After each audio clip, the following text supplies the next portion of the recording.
understanding stress, and the general adaptation syndrome. When we think about the general adaptation syndrome, the name that comes to mind is Hans Selye.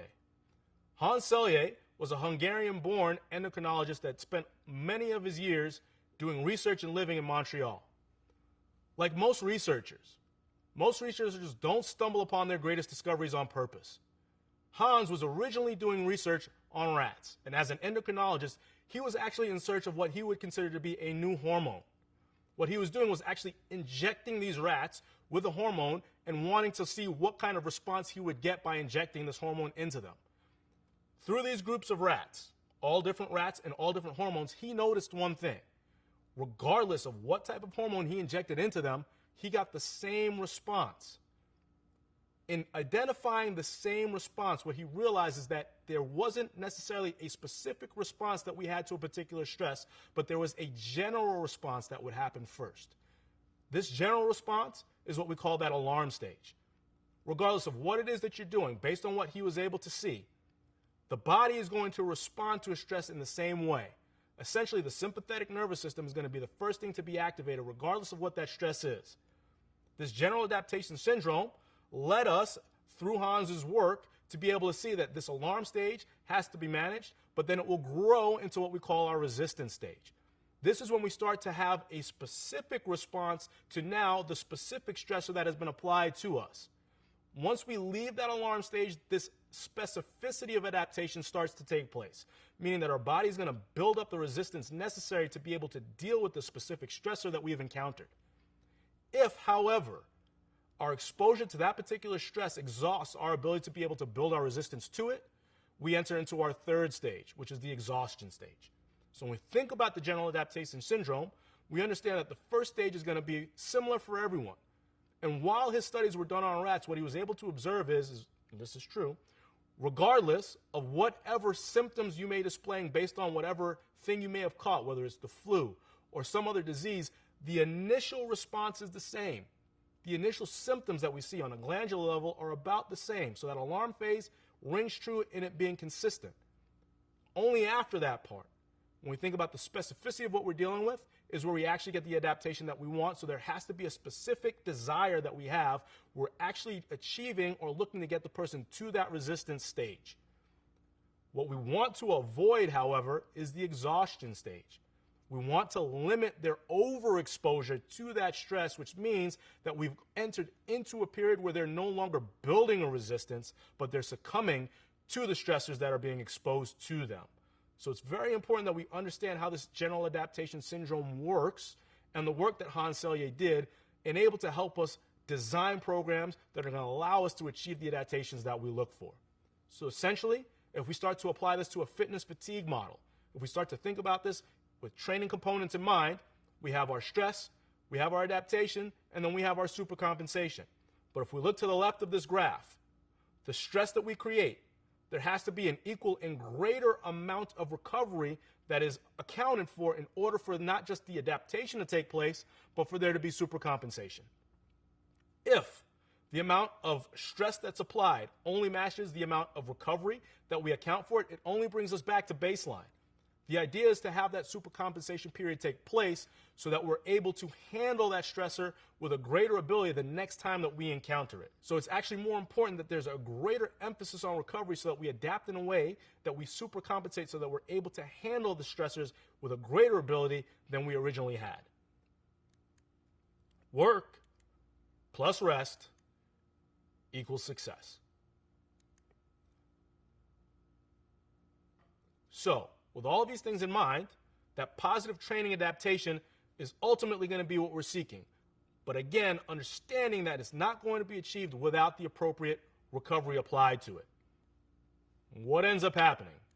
If we have our work plus work plus work mindset still operating, then we actually don't have an increase in performance. Again, if we never allow ourselves to achieve that supercompensation stage, if we continue to dig deeper into that exhaustion stage, what happens is our performance actually goes down. Not allowing ourselves to supercompensate and adapt by working continuously leads to a decrease in performance. Essentially, there's a key word that we utilize for this particular stage, and we call it overtraining. This overtraining syndrome is the key thing that we want to avoid at all costs. Again, when we think about two words, overreaching versus overtraining, overreaching is what we want our athletes to do. We understand that we do have to apply a certain amount of stress in order to achieve a particular adaptation. By nature, our bodies are going to want to be homeostatic. By nature, we're also very resilient. It's going to take a lot of work to be able to disrupt our system in a way that we're going to have to adapt. However, managing that is going to be super important. The way that we like to think about it, if your athlete comes in at 10 a.m. and you take them through a workout, if you ask them to come back in at 2 p.m. and do the exact same workout over again, number for number, rep for rep, load for load, they shouldn't be able to do it. You should have overreached them to the point where they're going to have to need that time over the next 48 to 72 hours to recover from the work that you did. This is overreaching. However, if you did this workout in the morning and asked them to come back a week later and they still couldn't do it, then we're in that overtraining system, a prolonged inability to recover from the stress that you imposed on them. This is what we want to avoid. So essentially, what is stress? This becomes the key question. Is it just relegated to what you do in the weight room with your athletes? When we think about stress, we go back to what Dr. Hans Selye said. Stress is the syndrome which consists of all changes within a biologic system. Essentially, anything that you're exposed to is a stressor. This is what he was saying. Again, with that general adaptation syndrome, there's going to be a general response. That sympathetic nervous system is going to be the first thing that's activated, and it is not going to account for what type of stressor is taking place. It's just going to account for the fact that something is affecting the biology to change. Stress, in the English language at the very least, has a negative connotation. When we think about stress in this context, we're not necessarily thinking about it negatively unless we designate it as it being distressful. When we think about Dr. Hans Selye, he made that distinction. Something was either distressful or eustressful. The distressful nature of a stressor is based on your exposure to it. So again, if we think back to the palm of your hand and you rubbing it on the ground for 5 hours uninterrupted, the response is distressful because you have exposed yourself to it for 5 hours. It is not distressful because it's the ground, your hand, or anything else. On the other hand, the second part of that, if you had rubbed your hand on the ground for 5 minutes and then waited for 15 minutes to take a break, 5 minutes, 15-minute break, the response is eustressful.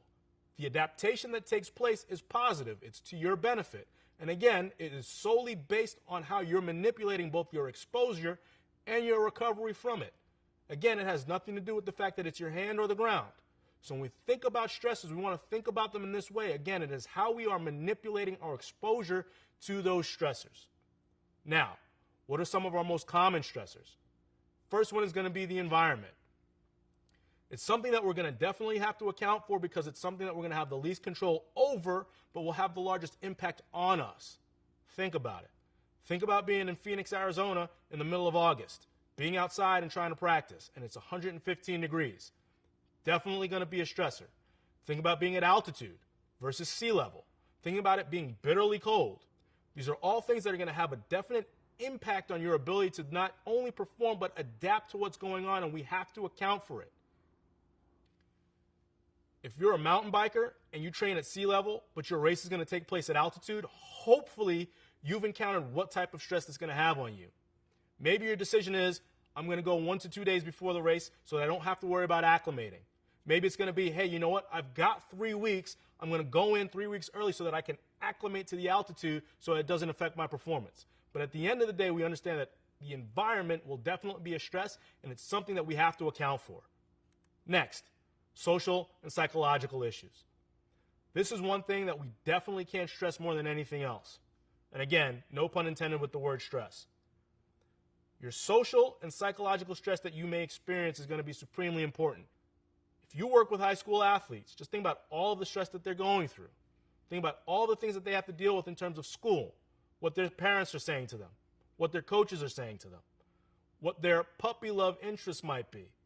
These are all stressors that are going to have an impact on their performance, and these are all things that they're going to have to recover from. If they play multiple sports, how are you accounting for the fact that there's variation? If they play one sport, If they're a part of one particular league and that's what they do all year round, how are you accounting for that? On the other side, true psychological issues. In speaking to psychology, it's something that we definitely want to account for, and here at Exos, it's something that we take very seriously. We understand that we are not clinical psychologists, but because we're not clinical psychologists doesn't mean we haven't empowered ourselves with the necessary tools to at least be able to identify those that may need clinical psychology help.